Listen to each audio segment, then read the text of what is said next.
The experts had a plan for the American city. Tear down the old, crowded, supposedly blighted neighborhoods. Replace them with something rational, something clean. Towers set in open space. Uses separated, housing here, commerce there, industry somewhere else entirely. Wide arterial roads to move traffic efficiently. It was the dominant vision of mid-century urban planning. Government spent billions on it. Cities across the country were remade in its image.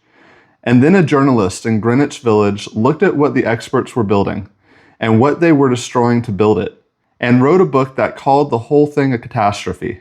Her name was Jane Jacobs, and she was right. In the last video, we talked about Robert Moses, the unelected power broker who displaced 250,000 people in New York City alone, who ran highways through working-class neighborhoods with minimal democratic accountability, and who treated the communities in his path as obstacles rather than constituents. Moses met serious resistance only once, late in his career. The battle was over the Lower Manhattan Expressway, Lomex, a 10-lane elevated highway that would have cut through Soho and Little Italy, demolishing hundreds of buildings. The woman who organized the opposition, who showed up to every hearing, who made the public case relentlessly until the project collapsed, was Jane Jacobs. But stopping Robert Moses was not her most important contribution. That fight was a single battle. Her more lasting work was the idea underneath it, a fully formed alternative vision for what cities are, how they function, and what planners get wrong when they try to fix them. She published that vision in 1961. We are still working through its implications. Jane Jacobs was born in Scranton, Pennsylvania in 1916. She moved to New York in her early 20s, took various odd jobs, eventually landed in journalism, and settled in Greenwich Village with her husband Robert and their 3 children. She had no formal training in urban planning, no architecture degree, no PhD in city design. What she had was a habit of observation that bordered on scientific. She watched her neighborhood the way an ecologist watches a forest. Who was on the sidewalk and when? Which corners attracted people and which ones didn't? What happened to a block when a building was demolished and replaced? What the street looked like at 8 in the morning versus 8 in the evening. Most of the planners reshaping American cities in those years were working from a very different vantage point, from blueprints, from models, from the logic of systems drawn on paper.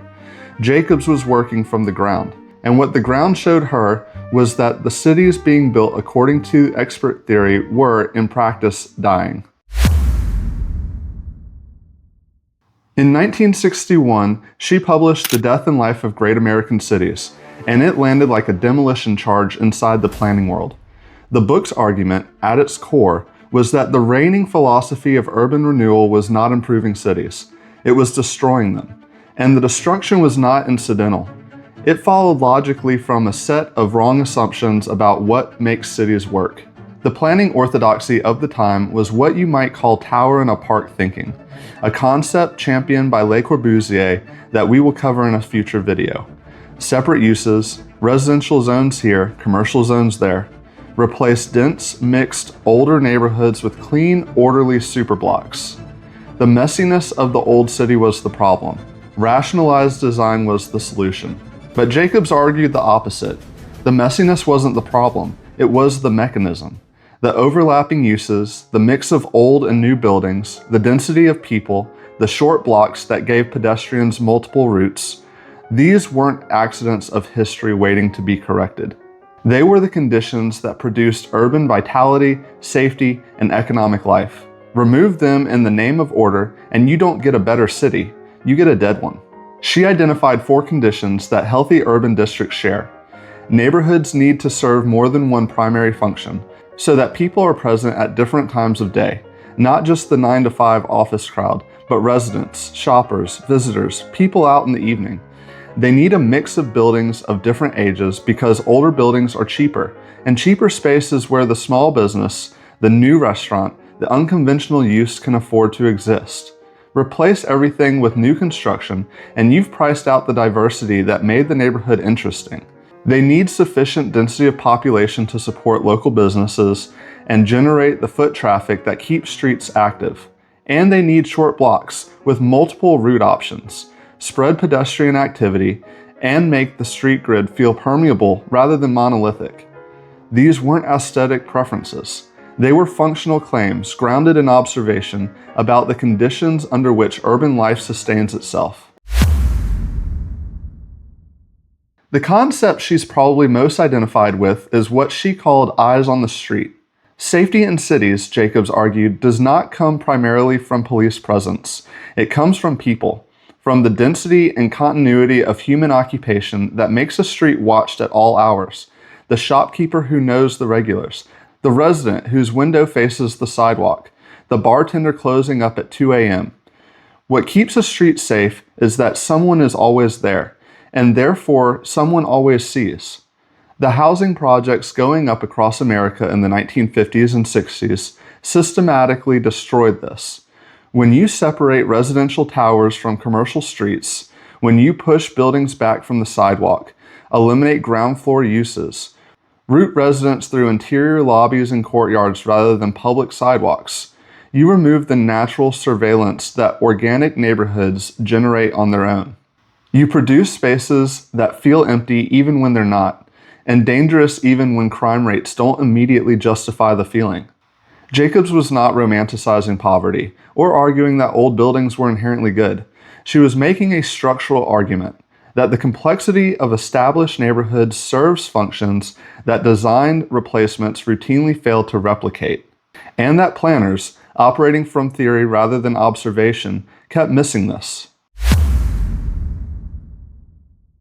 Jacobs died in Toronto in 2006, having relocated there in 1968, partly in opposition to the Vietnam War. By then, her ideas had begun a slow migration from radical critique to mainstream planning gospel, a process that has continued ever since. The new urbanism movement that emerged in the 1980s and 90s drew directly from her work. Its emphasis on walkability, mixed use, traditional street grids, and human-scaled blocks is Jacobsian in its fundamentals. Mixed-use zoning, walkability metrics, transit-oriented development, ground floor retail requirements, the movement to remove urban highways and restore the neighborhoods beneath them. All of it operates on her logic, whether it says so or not. There's an irony in her legacy worth naming. The neighborhoods she described and defended, dense, mixed, walkable, full of small businesses and working-class residents, have become some of the most expensive places to live in the world. The West Village today is among the most valuable real estate in America. That's not a failure of her ideas, it's proof of them. People are willing to pay extraordinary premiums to live in places that feel alive, that have the qualities she spent her career trying to articulate. The problem is that those places are scarce. When only a handful of neighborhoods in a city offer genuine walkability, mixed uses, and human-scaled streets, the people who can afford to compete for them will, and the working-class residents who gave those neighborhoods their character get priced out. The solution Jacobs' framework points toward isn't to dismiss the demand, but to meet it. Build more places like this. Rezone more of the city to allow the density, the mix of uses, the short blocks that produce the thing everyone apparently wants to live in. The cost of Jacobsian neighborhoods is high because there aren't enough of them, and that's a problem planning policy created and planning policy can help fix. Jane Jacobs is one of those thinkers whose ideas have become so absorbed into the conversation that it can be hard to remember how radical they once were. In 1961, telling the planning establishment that its great urban renewal projects were not solutions but catastrophes, that the neighborhoods being demolished were not blight but functioning systems, was not a popular position. It cost her professionally. It made her enemies in powerful places. She was right anyway. And the cities that most closely followed the path she criticized, that cleared the most, separated the most, built the most highways through the most neighborhoods, are still living with those decisions. The bill, as with Moses, is still being paid. The deepest thing Jacobs understood was something that sounds simple but proved very hard for institutions to accept. Cities are not machines to be designed. They are ecosystems that grow, adapt, and self-organize, and the planner's job is not to replace the process, but to understand it well enough not to destroy it. If you haven't seen the Robert Moses video, I suggest watching that first. The two stories illuminate each other. For further reading, The Death and Life of Great American Cities is genuinely one of the most readable books ever written about cities. It does not read like a planning textbook. It reads like a very sharp journalist describing the world she sees. Subscribe if you want to keep following this series, and we'll see you in the next one.